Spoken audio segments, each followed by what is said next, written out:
आज हम एक ऐसी हीरोइन की बात करेंगे जिसका 80 और 90 के दौर में बहुत दबदबा था कि हर बड़ा एक्टर उनके साथ काम करना चाहता था।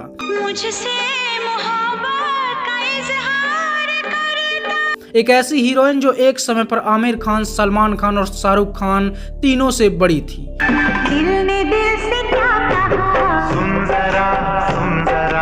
वो पहली हीरोइन रही जिससे सलमान खान शादी करना चाहते थे। जूही चावला के बारे में बताइए।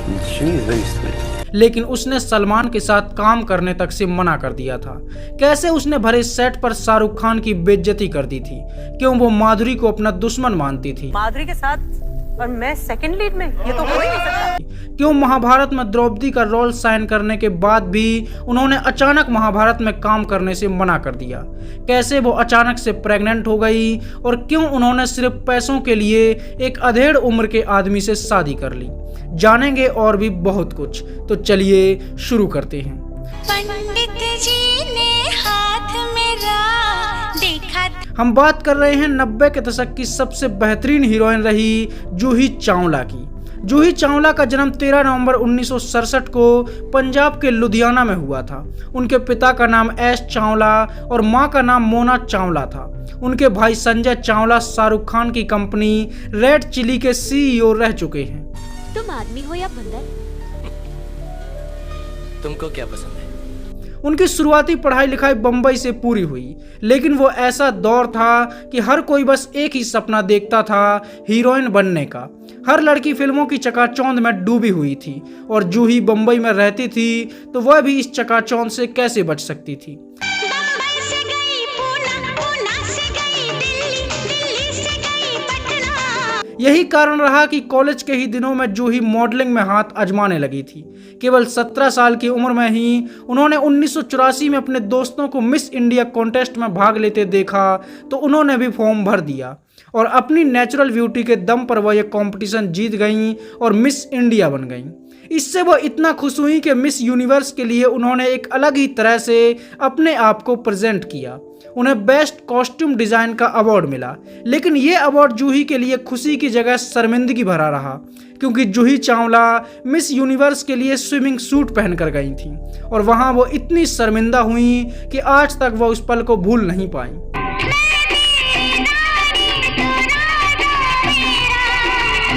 मिस इंडिया और मिस यूनिवर्स बनने के बाद जूही चावला के लोग दीवाने हो गए और बॉलीवुड तो मानो उनके स्वागत में फूल बिछाए बैठा था। जूही को फिल्मों से ऑफर आने लगे और उन्होंने भी फिल्में साइन करना शुरू कर दिया। जूही ने फिल्म सल्तनत से अपने एक्टिंग कैरियर की शुरुआत की, जिसमें वो एक साइड एक्ट्रेस के तौर पर दिखाई दी थी। अगर समीर न होते तो जरीना लुट चुकी होती है। ये एक बड़े बजट की फिल्म थी और इसमें बड़े बड़े स्टार थे, लेकिन यह फिल्म बुरी तरह से फ्लॉप हुई और जूही चावला को किसी ने भी नोटिस नहीं किया। बॉलीवुड में पहली ही फिल्म फ्लॉप होने के बाद वो इतनी दुखी हुई कि उन्होंने साउथ का रुख कर लिया और 2 फिल्मों में काम किया। पहली थी प्रेम लोक और दूसरी थी पूर्वा रागम, लेकिन ये दोनों ही फिल्में कुछ खास कमाल नहीं कर पाईं और जूही चावला को फ्लॉप एक्ट्रेस होने का डर सताने लगा। वो घबरा गईं और वापस बॉलीवुड लौट आईं। मेरे महबूब मेरे सनम, शुक्रिया मेहरबान। यही वो समय था जब BR चोपड़ा महाभारत के लिए कास्टिंग कर रहे थे और उन्होंने द्रौपदी के रोल के लिए लगभग 15,000 लड़कियों का ऑडिशन लिया था।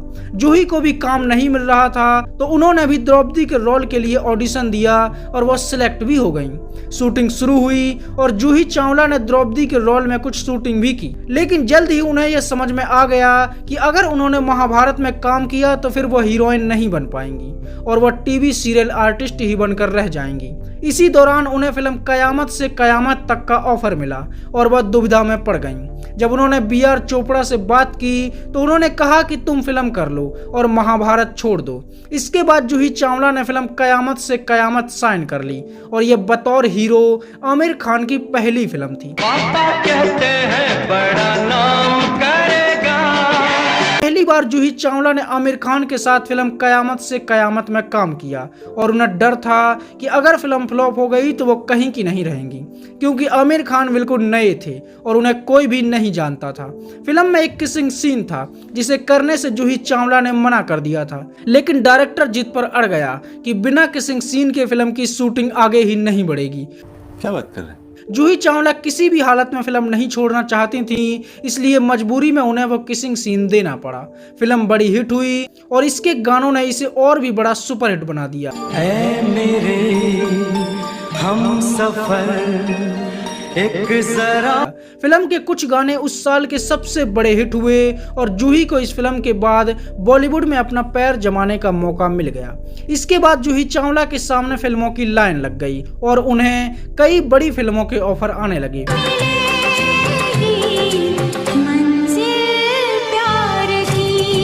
इसके बाद उन्होंने आमिर खान के साथ फिल्म लव लव लव में काम किया, लेकिन यह फिल्म बुरी तरह से फ्लॉप रही। उन्होंने कुमार गौरव के साथ फिल्म गूंज की और सनी देओल के साथ फिल्म काफिला में भी काम किया, लेकिन यह फिल्में फ्लॉप रहीं और इनसे उन्हें कुछ भी फायदा नहीं हुआ। इसी समय वो राजेश खन्ना और गोविंदा के साथ फिल्म स्वर्ग में नजर आईं।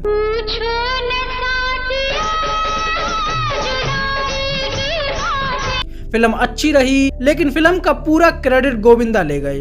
बाकी के रुपए कहाँ है कृष्णा?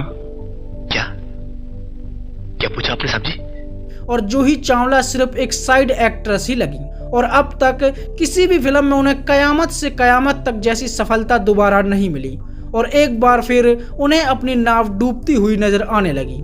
इसके बाद वो साउथ के सुपरस्टार चिरंजीवी के साथ एक फिल्म में नजर आईं जिसका नाम था प्रतिबंध। प्यार मुझे तुम करते हो इतना इतना यह एक बड़ी हिट फिल्म साबित हुई और इस फिल्म के लिए उन्हें पहली बार बेस्ट एक्ट्रेस के लिए नॉमिनेशन मिला और उन्होंने हर किसी का ध्यान खींच लिया।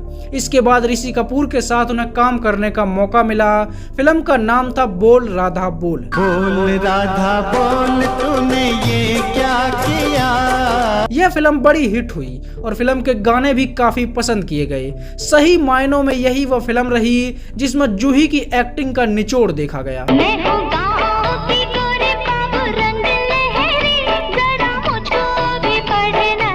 फिल्म में उनकी खूबसूरती, कॉमेडी, एक्सप्रेशन और मासूमियत ने सभी का दिल जीत लिया और फिल्म में उनकी एक्टिंग को भी खूब सराहना मिली। फिल्म में ऋषि कपूर डबल रोल में थे और यह फिल्म ब्लॉकबस्टर साबित हुई और इसके बाद वो एक बड़ी स्टार बन गई।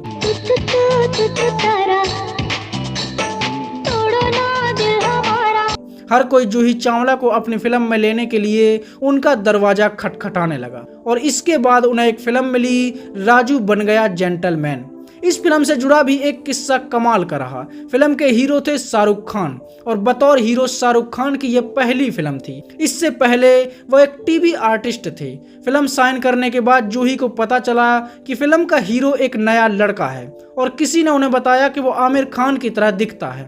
लेकिन जब जूही चावला ने शाहरुख खान को पहली बार देखा तो उन्होंने कहा, मैंने बोला ये किस एंगल से आमिर खान लगता है बताओ। उन्होंने भरे सेट पर शाहरुख खान की बेइज्जती कर दी और कहा कि यह किस एंगल से आमिर खान लगता है। लेकिन तब उन्हें कहां पता था कि आगे चलकर यह साधारण सा लड़का बॉलीवुड का किंग खान बन जाएगा और फिर उन्हें उनके साथ काम करने के लिए रिक्वेस्ट करनी पड़ेगी। फिल्म राजू बन गया जेंटलमैन बड़ी हिट हुई और शाहरुख खान भी स्टार बन गई। फिल्म में जूही चावला के काम को भी खूब पसंद किया गया। इस तरह आमिर खान और शाहरुख खान दोनों ही जूही चावला के साथ काम करके स्टार बन गए और जूही भी इस बात के घमंड में आ गई। जूही चावला की कॉमेडी टाइमिंग भी जबरदस्त थी। यही कारण रहा कि उन्हें रोमांटिक कॉमेडी फिल्में के ऑफर आने लगे। आमिर खान के साथ उनकी एक फिल्म आई, हम हैं राही प्यार की। यूं ही कट जाएगा सफर साथ चलने से, जो रोमांटिक कॉमेडी लव स्टोरी थी और इस फिल्म ने जबरदस्त सफलता हासिल की।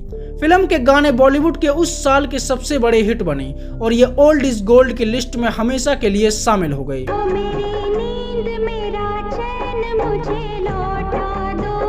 फिल्म में आमिर खान और जूही चावला दोनों की एक्टिंग कमाल की रही और यह पहली फिल्म बनी जिसके लिए जूही चावला को पहला बेस्ट एक्ट्रेस का अवार्ड मिला।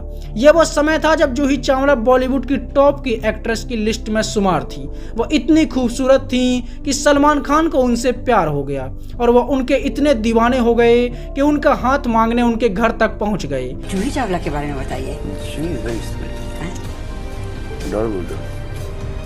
I to ask the father if he would let her get married. पूछा आपने? तो उन्होंने क्या कहा? नहीं? जूही के पिता ने सलमान खान की बेइज्जती की और उन्हें घर से भगा दिया और बेचारे सलमान भाई कुंवारे रह गए। क्या बात कर रहे हैं? जूही चावला का कैरियर इस समय अपने पीक पर चल रहा था और इसके बाद उनकी वह फिल्म आई जिसके लिए उन्हें सालों तक याद रखा जाएगा। लिखा है ये हवाओं पे, लिखा है ये घटा। फिल्म थी डर और पहली बार वह इतनी डरी हुई दिखाई दी कि लोगों को शाहरुख खान से डर लगने लगा। फिल्म में उनके साथ सनी देओल और शाहरुख खान थे और शाहरुख खान ने एक सनकी विलन का किरदार निभाया। फिल्म के गाने बड़े हिट हुए जिनमें सबसे बड़ा हिट था जादू तेरी नजर। फिल्म का एक डायलॉग आई लव यू किरण इतना बड़ा हिट हुआ कि इसने बॉलीवुड के आइकॉनिक डायलॉग की लिस्ट में अपना नाम दर्ज करा लिया। फिल्म बड़ी हिट हुई और जूही चावला को इस फिल्म के लिए भी बेस्ट एक्ट्रेस के लिए नॉमिनेट किया गया। टूट के मैं चूर हो गई। इसके बाद उनकी कई बड़ी हिट फिल्में आईं। जैकी श्रॉफ के साथ वो फिल्म आईना में नजर आईं और इस फिल्म ने भी उन्हें खूब शोहरत दी।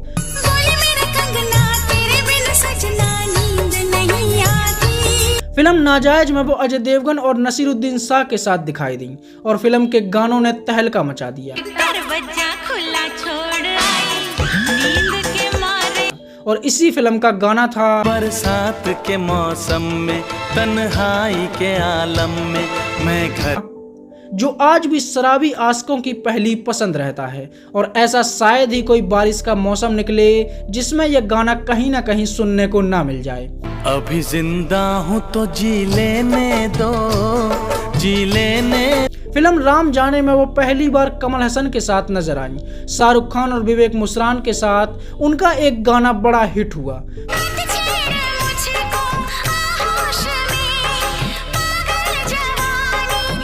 फिल्म तो फ्लॉप रही लेकिन जूही को इस गाने के लिए खूब पसंद किया गया। इसके बाद वो ऋषि कपूर के साथ एक बार फिर फिल्म साजन में नजर आई। औरत की बेबसी को दिखाती यह फिल्म बड़ी कमाल की रही और उन्हें इसके लिए खूब तारीफ मिली। नजर जिधर जिधर जाए उधर तू ही नजर आए। फिल्म के गाने बड़े हिट हुए। उस समय की फिल्मों की सबसे अच्छी बात यही होती थी कि उनके गाने जो होते थे वो फिल्म की आत्मा हुआ करते थे। अपनी भी जिंदगी में खुशियों का पल आएगा। इसी के बाद शाहरुख खान के साथ वो फिल्म यस बॉस में नजर आई लेकिन यह फिल्म बुरी तरह से फ्लॉप हो गई। जूही चावला ने और भी एक से बढ़कर एक फिल्मों में काम किया और वह बॉलीवुड की टॉप की एक्ट्रेसेस की लिस्ट में शामिल रही। सजना दे मेरी नींद उड़ा के ले जा। एक समय था जब उनकी तुलना श्रीदेवी और माधुरी दीक्षित से होती थी और वो भी अपने आप को किसी से कम नहीं मानती थी। जूही चावला अपने कैरियर के पीक पर चल रही थी और यही वो समय था जब अचानक से जूही चावला की प्रेगनेंसी की खबरों ने तहलका मचा दिया। ये तो लेटेस्ट न्यूज है। हर कोई इस खबर को सुनकर हैरान रह गया क्योंकि हर किसी को यही लगता था कि जूही चावला की शादी नहीं हुई है और वह बिना शादी के ही प्रेग्नेंट कैसे हो गई। लेकिन इससे भी बड़ा झटका लोगों को तब लगा जब जूही चावला ने दुनिया को अपने पति के बारे में बताया। ये क्या है? उन्होंने सबको बताया कि उनकी शादी तो 6 साल पहले ही हो चुकी थी और अब तक उन्होंने अपनी शादी को दुनिया से छुपा कर रखा था। दरअसल हुआ यह था कि जय मेहता जो एक बिजनेसमैन थे वो पहले से शादीशुदा थे और एक प्लेन क्रैश में उनकी पत्नी की मौत हो गई थी और वह बुरी तरह से टूट गए। उसी समय जय मेहता जूही चावला की फिल्म के प्रोड्यूसर थे और उनकी हालत बिगड़ती चली गई तो जूही चावला ने उन्हें सहारा दिया और उनकी खूब देखभाल की। इसी देखभाल के दौरान वो जय मेहता के इतने करीब पहुंच गईं कि उनसे संबंध भी बना लिए, लेकिन किसी को इस बारे में नहीं बताया। जय मेहता से उन्होंने चोरी छुपे शादी कर ली और लगभग 6 साल तक अपनी शादी की बात को दुनिया से छुपा कर रखा। तू समझा? हाँ। नहीं, तू समझा नहीं। सिर्फ इसलिए कि फिल्मों में उनके काम पर असर ना पड़े। शादीशुदा समझकर कहीं उन्हें काम मिलना बंद ना हो जाए, इस डर से उन्होंने कुंवारी बनकर 6 साल तक फिल्में की। ये वो कहानी थी जो अचानक से प्रेग्नेंट होने के बाद जूही चावला ने दुनिया को सुनाई थी, लेकिन किसी को भी इस कहानी पर कुछ खास भरोसा नहीं हुआ। खाओ माँ कसम। क्योंकि जय मेहता उनसे उम्र में काफी बड़े थे और पहले से शादीशुदा थे। जहां बड़े बड़े एक्टर जूही चावला से शादी करना चाहते थे और शादी के लिए तैयार थे, तो वहीं जूही ने अचानक से एक बुढ़े से शादी क्यों कर ली। लोगों को यह बात हजम नहीं हुई। मैं नहीं मानता। लोगों ने आरोप लगाया कि जूही चावला अपने प्रोड्यूसर से प्रेग्नेंट हो गई हैं और सिर्फ पैसों के लिए उन्होंने एक बुढ़े से शादी कर ली जो उनकी बाप की उम्र का है। और इसके बाद जूही की इमेज पर काफी असर पड़ा और उन्हें लोगों ने नापसंद करना शुरू कर दिया। इसके बाद धीरे धीरे जूही को मेन हीरोइन के तौर पर फिल्मों में काम मिलना बंद होने लगा, जिसकी जिम्मेदार भी कुछ हद तक वो खुद रहीं। अपनी अकड़ और खुद को बेस्ट मानने के घमंड में वो इतना खो गई थी कि अपनी मनमानी करने लगी। वो किसी भी फिल्म को सिर्फ यह समझकर एक्सेप्ट या रिजेक्ट करती कि उनका फिल्म में रोल क्या है। फिल्म राजा हिंदुस्तानी में उन्होंने सिर्फ इसलिए काम करने से मना कर दिया क्योंकि फिल्म इश्क में काम करने के दौरान उनके और आमिर खान के बीच बहस हो गई थी। क्या समझते हो तुम अपने आप को? बहुत बड़े मस्करे हो तुम, बहुत बड़ा जोक मारा है तुमने। आइंदा मेरे साथ ऐसा मजाक किया ना तो मुंह तोड़ दूंगी तुम्हारा। फिल्म इश्क में जूही चावला और आमिर खान के बीच जो नोक झोंक दिखाई गई थी वो असल जिंदगी में भी उनके बीच चल रही थी। धीरे धीरे ये नोक झोंक इतनी बढ़ गई कि दोनों ने एक दूसरे से बात करना तक बंद कर दिया था। बाद में जब फिल्म राजा हिंदुस्तानी हिट हो गई तो जूही चावला को फिल्म रिजेक्ट करने का पछतावा हुआ। फिल्म दिल तो पागल है पहले जूही चावला को ही ऑफर हुई थी, लेकिन उन्होंने इसे यह कहकर ठुकरा दिया कि वो माधुरी दीक्षित के साथ सेकंड हीरोइन बनकर काम नहीं कर सकती। उन्होंने बोला था करिश्मा का रोल कर दो। ओ यार, तो मैंने बोला नहीं, माधुरी के साथ और मैं सेकंड लीड में, ये तो हो ही नहीं सकता। कुछ कुछ होता है मैं भी पहले जूही चावला को रानी मुखर्जी का रोल ऑफर किया गया था, लेकिन जूही चावला को काजोल वाला रोल करना था क्योंकि वह फिल्म की मेन हीरोइन थी। इन सब का नतीजा यह हुआ कि जूही चावला को फिल्मों में काम मिलना ही कम हो गया और केवल साइड रोल मिलने लगे। जूही चावला ने शाहरुख खान और आमिर खान के साथ कई फिल्मों में काम किया और उन्हें स्टार बनाने का श्रेय लेने में भी वह नहीं चूकती। वह खुलकर कहती हैं कि कई बड़े स्टार का कैरियर उन्होंने ही बनाया है। ये सब बड़े बड़े हीरोइंस बन गए, इनका करियर मैंने बनाया इनके लिए। लेकिन सलमान खान के साथ उन्होंने कभी भी किसी फिल्म में काम नहीं किया, जिसके पीछे भी जूही चावला का घमंड ही रहा। जब जूही चावला टॉप की एक्ट्रेस थी तब सलमान खान की फिल्में कुछ खास नहीं चल रही थी। उसी समय एक डायरेक्टर ने सलमान खान के साथ जूही चावला को लेकर एक फिल्म बनाने का ऑफर दिया था, जिसे जूही चावला ने यह कहते हुए मना कर दिया कि अगर सलमान की जगह आमिर खान को फिल्म में ले लो तो मैं फिल्म कर लूंगी, क्योंकि मैं सलमान खान के साथ काम नहीं करना चाहती। जब सलमान को यह पता चला तो उन्हें बहुत बुरा लगा और उन्होंने कभी भी जूही चावला के साथ काम ना करने की कसम खा ली। मैंने उन्हें रिजेक्ट कर दिया था। सलमान जी जो बड़े स्टार बन गए, फिर उन्होंने कहा जूही के साथ नहीं काम करूंगा।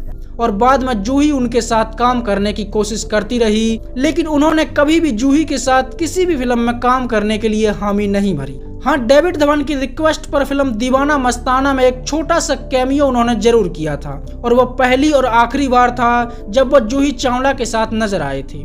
इसके बाद वो ऐसी कई फिल्मों में नजर आई जिनमें वो साइड एक्ट्रेस के तौर पर दिखाई दी, जिनमें सलामे इश्क, चौक एंड डस्टर, आमदनी 98 खर्चा रुपया, भूतनाथ और झनकार बीट्स जैसी फिल्में शामिल रहीं। माधुरी दीक्षित के साथ भी जूही चावला का 36 का आंकड़ा रहा। दोनों ने कभी भी किसी भी फिल्म में एक साथ काम नहीं किया। दोनों में खुद को बेस्ट दिखाने की होड़ हमेशा लगी रही और सिर्फ माधुरी की वजह से जूही ने कई बड़ी फिल्में भी छोड़ दी थी। हालांकि फिल्म गुलाब गैंग में पहली बार दोनों एक साथ नजर आई थी। तुम हमारी उम्मीदों पर खरी उतराओ, हम तुम्हारे लोगों की सारी उम्मीदें पूरी कर देंगे। स्कूल भी खुलवा देंगे। फिल्मों में अपना कैरियर ठीक ठाक ना चलता देखकर उन्होंने शाहरुख खान के साथ फिल्म ड्रीम्स एंटरटेनमेंट के नाम से खुद का प्रोडक्शन हाउस शुरू किया और इसी का नाम आगे चलकर रेड चिली हो गया। इसी के अंतर्गत उन्होंने कुछ फिल्में बनाई जिनमें अशोका और चलते चलते जैसी फिल्में शामिल रहीं। जूही चावला ने टीवी सीरियल महाशक्ति और झलक दिखला जा में भी काम किया। जूही चावला के 2 बच्चे हुए, एक लड़की और एक लड़का, और अब जूही चावला कभी कभार ही पर्दे पर दिखाई देती हैं और पूरी तरह से अपने परिवार में व्यस्त हो चुकी हैं। काफी दिनों से शादीशुदा हूँ, बोरिंग हो गई लाइफ। और अब वह पूरी तरह से फिल्मी दुनिया से दूर हैं और केवल फंक्शन पर ही दिखाई देती हैं। तो यह थी जूही चावला की कहानी, जिन्होंने एक समय पर बॉलीवुड पर एक तरफा राज किया और अपनी नेचुरल ब्यूटी के दम पर वह मुकाम हासिल किया जिसके लिए लड़कियां तरसती हैं, लेकिन अपने घमंड के चलते और कुछ गलत फैसलों के चलते वह बर्बाद भी हुई। आशा है आपको वीडियो पसंद आया होगा। अगर आपको वीडियो पसंद आया है तो इसे लाइक कीजिए और हमारे चैनल को सब्सक्राइब कीजिए। धन्यवाद। लाल लाल होठों पे पिया तेरा नाम।